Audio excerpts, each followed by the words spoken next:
Fala pessoal, um bom dia, boa tarde ou boa noite para você que está assistindo esse vídeo.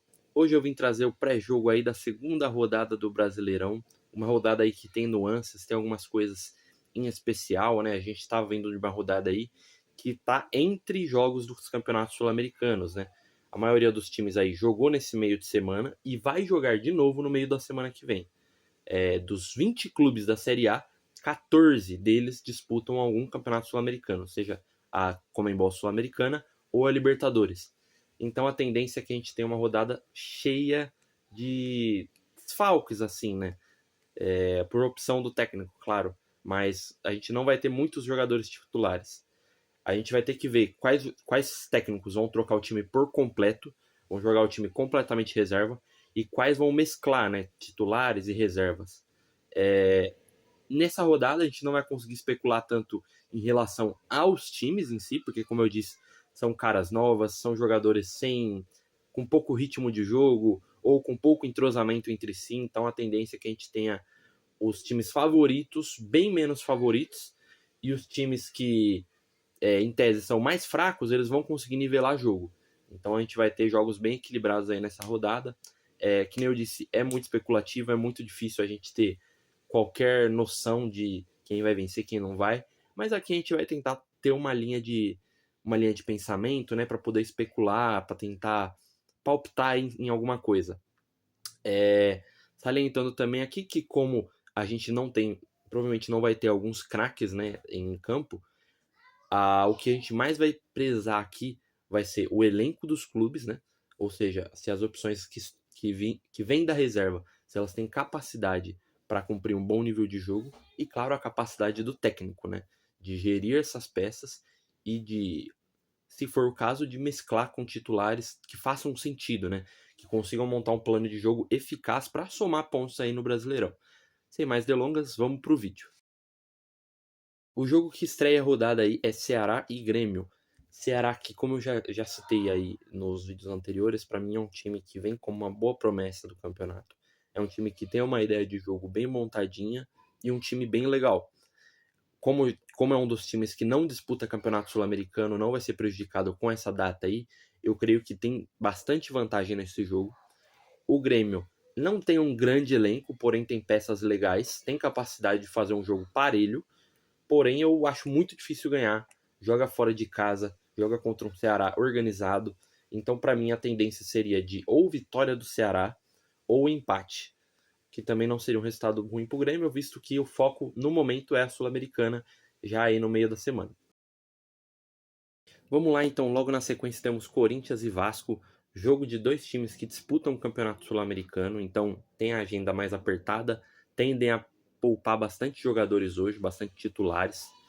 Então, não se sabe aí exatamente como o Ramon Dias e como o Carille vão organizar a equipe, se vão mesclar ou se vão trocar completamente para os reservas no Campeonato Brasileiro aí, como ainda está nesse começo aí, e a Sul-Americana no momento é a prioridade para ambos os times.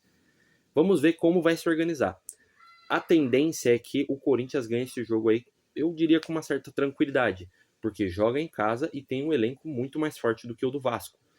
Então, Corinthians amplo favorito, mas que nem eu disse, pelo fator falta de entrosamento e falta de condicionamento dos reservas, a gente tem um fator de imprevisibilidade aí muito maior. Então, não dá para cravar nada aqui, mas a tendência é o Corinthians ganhar porque o Corinthians tem um elenco muito melhor. Botafogo e Juventude. Esse jogo aí lá no Newton Santos, né? Mando do Botafogo. O Botafogo, em condições normais, é muito mais time. Provavelmente vem com o time reserva. E o Juventude, que não tem nada a ver com isso, vem com seu time titular força máxima porque não disputa o Campeonato Sul-Americano, né? Então, teremos um jogo bem nivelado. Eu creio que os reservas do Botafogo, ou mesclado, ou completamente reservas, como o Botafogo tem um bom elenco também, tem muito investimento, vai conseguir fazer um jogo parelho com o Juventude aí. Eu creio que um empate seja um resultado bem provável, pelo que tem o elenco do Juventude hoje, mesmo titular, e os reservas do Botafogo. Eu não diria que é um jogo interessante, né? Eu diria que essa rodada 2 aí do Brasileirão, ela vai deixar bastante a desejar, principalmente no quesito técnico, mas eu torço para que seja uma rodada de bastante gols para a gente poder se divertir um pouquinho, né? E esse jogo do Botafogo e Juventude entra exatamente dentro disso. Espero que saia gols rápido para a gente poder ter um jogo aberto aí, um 2-2, um 3-2, para ser bem divertido de assistir pelo menos. Atlético Mineiro e São Paulo. Um joga Sul-Americana, o outro joga Libertadores, respectivamente. Então a gente vai ter um jogo aí também cheio de caras novas, né? Cheio de reservas aí pra gente conhecer, pra gente poder ver mais do futebol. Então é, vai ser mais um jogo aí de qualidade técnica. Não sabemos exatamente o que esperar. O time do Atlético, eu diria que tem uma vantagemzinha acerca do elenco. O time de São Paulo não fica tão atrás. São elencos aí, eu diria que até um pouco semelhantes. Opções legais para os dois lados. Creio que aí tende a ser um jogo mais aberto, um jogo mais legal tecnicamente, porque são bancos com capacidade, né? Você tem algumas peças interessantes em ambos. Entretanto, aí é muito difícil para mim aqui dizer qualquer resultado diferente de um empate, por exemplo, para um jogo como esse, pela incerteza de como vai reagir os times, como vai reagir os técnicos. Não sabe se realmente eles vão querer usar alguns titulares ou não. Então, de qualquer forma, eu diria que eu prefiro um pouquinho mais o elenco do Atlético por jogar em casa também. Eu creio que tem um leve favoritismo, mas uma vitória de São Paulo aí também não me surpreenderia em nada, dadas as circunstâncias. Fluminense e Red Bull Bragantino, um joga Sul-Americana, o outro aí com um calendário zerado. Teremos então um jogo aqui, já um jogo mais disputado, porque o Red Bull vai querer vir atrás do resultado a qualquer custo. É uma oportunidade muito boa para conquistar pontos fora de casa contra o Fluminense. Em condições normais, eu creio que seria impossível para o Red Bull. Nessas condições, é possível. Eu creio que o Red Bull virá com força máxima. Se eu fosse o técnico também não faria nada diferente. Iria com todos os meus melhores jogadores. Tentaria ser o mais ofensivo possível, porque é um jogo para se ganhar. O Fluminense não tem um elenco tão bom. Vem de uma troca de técnico aí, né? O Renato Gaúcho aí tá para assumir o time do Fluminense. Então, toda essa troca de trabalho, essa provavelmente poupar jogadores aí do Fluminense, então é uma chance de ouro aí pro Red Bull somar pontos e quem sabe conseguir essa vitória dentro do Maracanã contra o Fluminense. Inter e Cruzeiro, temos aí também um jogo bem legal. Eu não diria que tecnicamente um jogo bom, dito que os dois vão poupar também, né? Os dois disputam campeonatos sul-americanos. Os dois vão poupar. Eu diria que para mim, particularmente, é um jogo legal para se assistir, porque tem algumas peças em ambos os elencos que eu acho interessantes, né? Principalmente no Cruzeiro, que tem na reserva, por exemplo, o Bolazier, um dos destaques do Brasileirão passado pelo Criciúma, e que provavelmente nesse time reserva aí vai entrar. O Dudu, por exemplo, não jogou como titular na Sul-Americana no meio do ano, né? O Dudu do Palmeiras, do Grêmio. Provavelmente vai jogar de titular agora contra o Inter, nessa rodada. Então a gente vai ter nomes interessantes aí. Eu creio que vai ser bem legal de assistir esse jogo. Então, se puder aproveitar a oportunidade aí, Inter e Cruzeiro é uma boa pedida. Mirassol e Fortaleza. Eu também digo aí com uma certa tranquilidade, né, que eu tenho um carinho grande pelo Mirassol. É o primeiro ano aí na Série A. Montou um elenco bem legal. Tipo assim, como eu já comentei anteriormente, é um elenco que para mim provavelmente vai cair, mas é um elenco que cria bastante conexão com a torcida. São jogadores aí velhos conhecidos como, por exemplo, o renegado Alex Muralha, o Cleison, que já passou aí por alguns clubes, já fez bagunça aí em Cuiabá, já jogou, por exemplo, no Corinthians, então também tem uma conexão com a torcida. O Reinaldo, que fez história aí pelo São Paulo, jogou com o Grêmio, jogou com o Luizito Soares, então, cara, são jogadores legais aí, são jogadores com história. Então eu torço aí pro Mirassol, o Mirassol pega o Fortaleza, vindo aí para uma viagem longa também, né? Vem de uma derrota contra o Racing aí na sua estreia do Sul-Americano, uma derrota difícil, porque foi em casa, o Racing atropelou, o Racing um time muito bom. Enfim, o Mirassol aí vem para tentar pontuar, né? Para tentar já somar pontos em casa também, né? Vai ser uma oportunidade também para a gente ver o nível do Mirassol, que o Mirassol pode apresentar nos seus domínios, né? A gente sabe que fora de casa é um jogo completamente diferente. Se o Mirassol ganhar, o Mirassol tem um respiro, né? Já pontuar agora no campeonato já é importante para mais para frente, porque fatidicamente vai disputar para não cair no final do ano. E o Fortaleza provavelmente vai poupar todo mundo mesmo. Tá disputando uma Libertadores que é complicada, é muito difícil, tem muitos times bons. É um nível, eu diria que é um nível até um pouquinho acima do que o Fortaleza tem de elenco hoje, então vai ter que poupar todo mundo mesmo e depois vai ter que se virar no Brasileirão aí como der. Então, favoritismo para o Mirassol por poder jogar com força máxima contra o Fortaleza enfraquecido.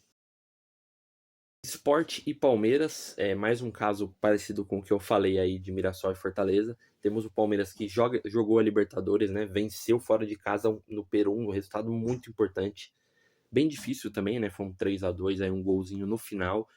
Mas um resultado muito importante. O time do Sporting Cristal era um time bem aberto. O Palmeiras soube abusar disso, né? Para fazer seus gols. E agora vem aqui para o Recife, né? Disputar na Ilha do Retiro aí contra o Sport. O Sport vai ter uma grande chance.